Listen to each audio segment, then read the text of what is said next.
Hello everybody and welcome to another Combot Collective monthly breakdown, bringing you everything you want to know about the world of robot combat from all the big events that happened during June of 2022.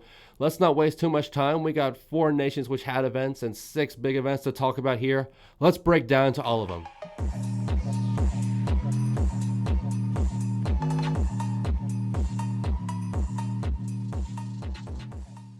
Palm Beach Bots is back again with Brought Brouhaha out of Tallahassee, Florida, hosted by Team Extinguisher. The event used an arena similar to what we saw during the West Palm Robot Ruckus event in May, and the competition featured antweight and beetleweight action with 22 robots total present at the event. There wasn't much room for conceptual designs in the 14 robot bracket of the antweight class, as each robot seemed pretty primed for a championship run with many drum bots present like AlphaTauri, Platypus, and Gumbo, as the latter two would have a very entertaining losers round match early on in the event. The highest placing drum bot though will be the unfortunately named Baby Beater, who would go 3-2 en route to a 3rd place finish in the class. Baby Beater may have been the top drum bot, but undercutters would be the weapon style eating today, as the top 2 robots in Tyrone and Rainbow Poison undercutted their way through Baby Beater and many other robots en route to the antweight finals. Both robots were clearly limping and struggling come the time for their meeting, as both robots looked like they were on the brink of being counted out, but Rainbow Poison would manage to land one more significant strike when it mattered most, as the fight ended with Rainbow Poison ripping Tyrone's undercutter clean off to take the antweight crown here in Florida. The beetleweight class was also small, but loaded with potential contenders and unique machines, with robots like the NHRL May competitor Gallo 12 making an appearance, alongside some really unique robots like the Grabber Kilobite and the Whoops-esque That Didn't Hurt, who showed some shocking resilience even for its weapon style, taking eventual 3rd place holder Tailspin to their limit during their winners round 1 meeting. Speaking of the top 3, Tailspin would take 3rd with a 3-2 record, as it would eventually succumb to the vertical beater bars of the Big G and the very much feared mechanical advantage. Now, if you saw one of our recent news videos, we've gushed plenty about mechanical advantage. It's easily the hottest beetleweight in the world right now, and it would keep that streak here when it would beat runner-up the Big G 2 times over to bring its 2022 record up to 21-0. Winning Brought Brouhaha en route to this NHRL July event coming up. I hope teams like Riobots, AGVs, and WPI are ready for what mechanical advantage is going to bring to the Northeast. MRCA is back and in the outskirts of Chicago, Illinois for Windy City Showdown here in Berwyn. MRCA has been hosting qualifiers all year from cities like Milwaukee to Minnesota to here in the Prairie State, setting up for a yearly antweight final during October. Whoever comes out of that will likely be looked at as one of, if not the top antweights in the US, so qualifying for that is almost Norwalk Finals level here. This was a big one too, one of MRCA's biggest events yet, with 32 antweights and 24 beetleweights signed up. In the beetleweight class, T3, a robot plenty of us saw for the first time during NHRL May, kicked the 3-pound bracket off strong by damn near destroying Deadly Yellow Munchkin in the very opening fight of the class. This would set the pace for other NHRL regulars to really dominate this MRCA class, with robots like Santana Stark's Crixus and Remy de Guzman's updated Wicked Wedge both tying for 5th with really solid performances. We also saw some good performances from other great designs like Shark Tank, Mr. Striko's Hit and Run, 3 Lights, and a favorite of mine, Kiss Kiss Bang Bang, who recently promoted itself up to the 3-pound class but unfortunately had minimal success during this event. The top 3 ended up being quite a fascinating one though, as Real Genius, a robot that was gone and quickly forgotten during NHRL May, would rise up and go above robots like Candy Striker, Merple, and Crixus to take 3rd place overall here in Illinois with a 3-2 event record. Our top 2 would end up being between the well-traveled disc spinner Ablation and the NHRL and Midwest regular Judge's Dream from Already Broke Robotics in a new and gorgeous copper look. Ablation would pave its road to the finals with a strong losers run following an upset loss to Real Genius, as Ablation would absolutely tear apart Crixus before extracting its revenge on Real Genius in the losers bracket.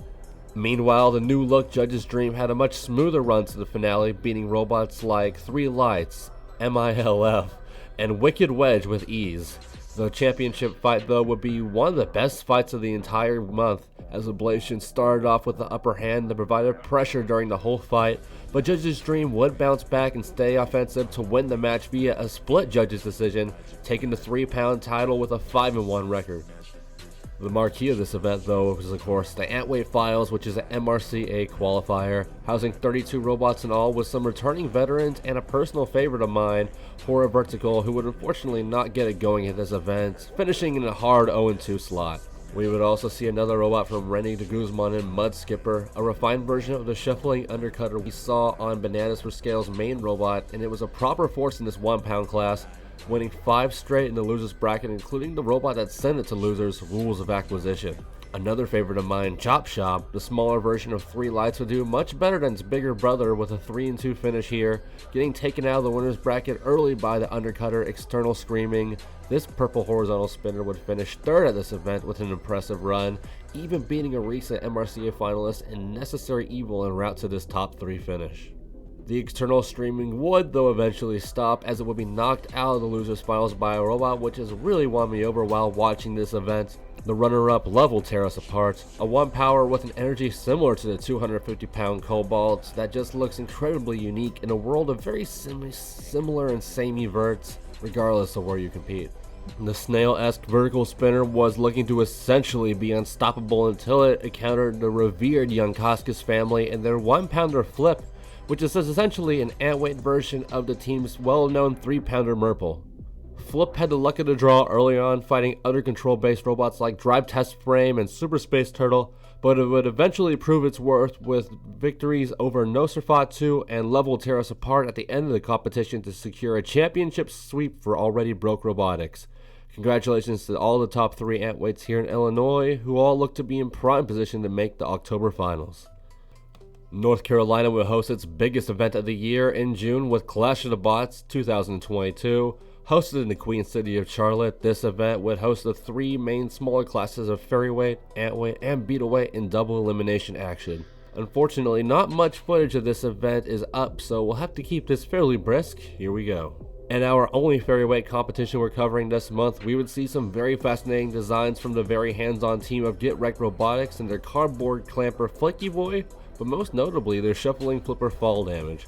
Fall Damage doesn't look like much of a robot, but its unique movement and shockingly powerful flipper really won me over when watching these matchups. Control bots, though, would in fact reign the day, as Turn a Flip, Party, and Chip would all finish top 3 in the tiny class respectively. In the Antweight class, the largest of the 3 here with 23 robots total, we would see our fair share of zany robots like Backstabber, Jesus, and Koro 2, but this weight class would be won by the spinners as the Kit Drumbot Saifu would take 3rd, the very powerful and compact vertical spinner Green Offender would place 2nd, and the Melty Brain Wheel of Power, I really hope that's an Accelerations reference, would take the Antweight title. Now though, in my opinion, the Beetleweight class, where we unfortunately have the least footage, has our biggest story with Craig Danby's mini Slammo known as Chicken Huffin breaking out a debut funk it had at NHRL May, finishing top 8 at this event. We would also see a top 3 featuring Bully, a 4-wheel drive wedge with a very unique hammer weapon taking 3rd, and now we see Tailspin yet again, the undercutter who placed 3rd at Bot Brouhaha taking 2nd here. And lastly, our 3-pound champion would end up being the number 19 internationally ranked Beetleweight Jetlag, who went on a dominant 5-0 run to win here in Carolina. Our second half of the event recaps will take us all over the world to 3 different continents, as we start off with the first ever Australian competition covered by the Combot Collective here in Ipswich with Queensland's Badass Beatles event. The competition was held by M&J Robotics, who have been a hand behind heavyweights like Death Roll and Django in the past. The 3-pound event used a unique group stage bracket, letting every robot fight multiple times before a single bracket competition. The group stages of Badass Beatles brought us a slew of unique and mainline designs, as some robots would end up falling in this round but do deserve some praise, like the much unique Skyscraper from this event's host M&J Robotics. This uniquely constructed hybrid of Huge and Bite Force dominated the arena with its presence in its 3 fights, going 1-2 overall in the hardest group of the event, with a win over Angry Bird. 2 robots though that rose through the group stages and impressed me would be the robots Shaft and Carry.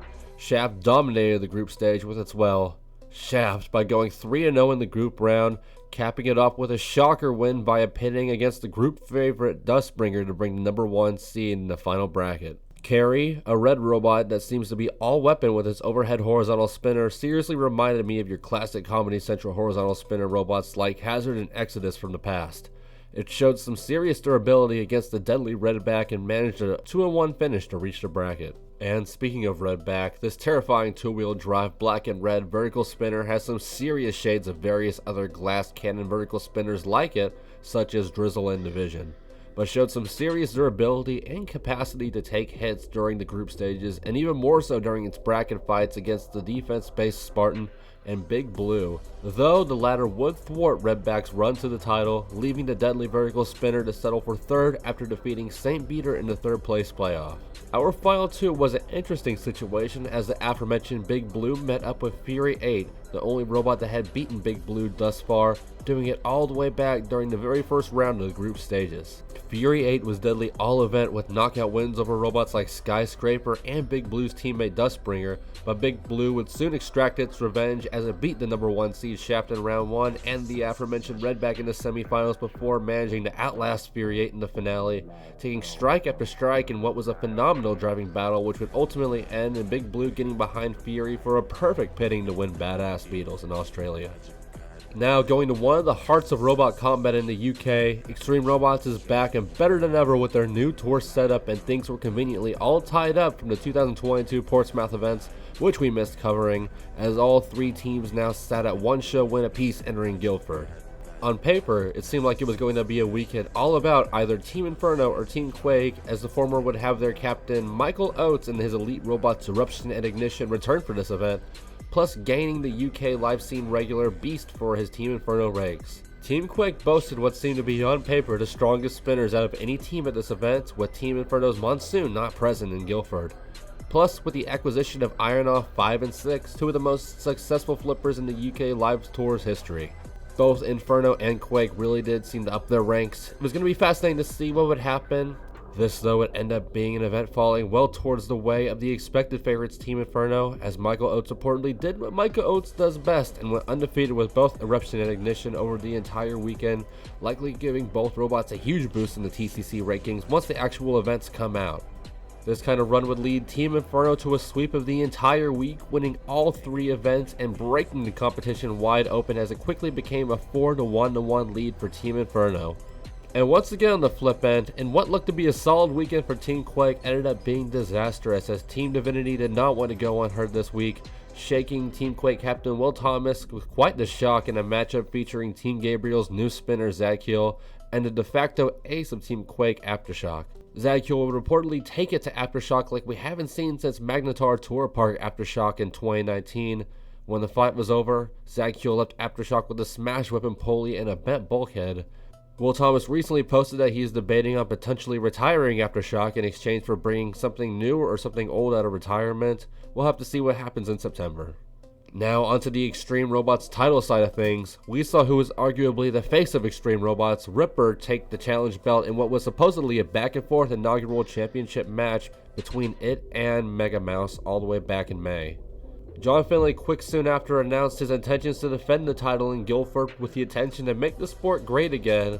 This of course caught the ire of Donald Thump's captain James Daves, who challenged Ripper for the title in what would be a strange first for Robot Combat, a title versus hat match. Ripper was the odds-on favorite entering this matchup, and when the odds would be just in Ripper's favor as it would defeat Donald Thump, forcing James Daves to wear the Team Ripper hat as the legendary gold-plated flipper makes his first successful defense. We cap it off with yet another beat-away competition, going all the way to South America and back to Sao Paulo, where we last had the RMS Challenge back in April. This time one of Brazil's biggest sponsors and up-and-coming groups, Team AGVs, were doing an in-house competition for beat-away competitors. There wasn't much variety in this: 14 vertical spinners, 1 horizontal spinner, and 1 wedge in the field, but it would still make for some high-impact, high-speed action as you would expect from the Brazilian scene. The 2 non-vertical spinners though would have some respectable outings, as the Tomb clone horizontal spinner known as Guara version 1 would finish 4th overall at 2-2, while the 2-forked rammer Prestaction would finish 1-2 with some spectacular matchup against exclusively AGVs drumbots. And speaking of AGVs, the team behind the event were of course here in full force with both NHRL veterans with Sombra and Wasambi present, but also robots new to many fans like Twin Beasts and Star. These impressive drumbots would be the highlight of the competition. Other teams that would partake in this event, and the highest placing of these other teams would be Omega Bots with Karuha, an electric boogaloo style vertical spinner which showed some serious durability until it met Sombra in the winners finals, who gutted Karuha in a blaze of glory. Our top 2 would consist of Twin Beast, who would place second with a 5-2 record, and of course first place going to the very well-known Sombra, who were undefeated during the entire event, finishing 5-0. Expect to see both Twin Beast and Sombra at NHRL's July events, where the former will be making their USA debut. And there we go, 6 events up, 6 events down. Congratulations to all of the champions and top 3 placement members in June. And I hope you guys carry that momentum into July, talking about some of the big robots there. Shouts to Tailwind. I think that's the first robot we've seen place top 3 twice in a video in a month. Pretty exciting. I'm also eager to see what Ripper is going to do with that championship belt when events resume in September with Extreme Robots. Hopefully we do get that Extreme Robots footage fairly soon so we can do more in-depth footage on that event. But a lot of exciting stuff here. An event in Brazil, an event in Australia. You like seeing these countries where you know a scene is at. But after COVID, obviously, it took a while for a lot of these scenes to get going again. But here we go. I do want to apologize that we didn't have a May breakdown. I was having some personal stuff going on during the very first half of June, which of course slowed me down. We talked about that a good bit already in the past, but hopefully we can stay on top of it. I already have a list of events I'm going to be talking about for the July video already set up, and I can't wait to see you during that. I'm done talking though. This has been 6 events up, 6 events down here with the Combot Collective. I'm Sterling Brown. You can find me on Instagram at SterlingTXTG. As for the Combot Collective, please give us a like, comment, and a subscription on this video. Follow us on our Instagram, our Facebook, and join our Discord page. All of our videos drop there first. Thank you so much for watching the Combot Collective, and we will see you next time. This was the Combot Collective. Find us on Instagram and Discord.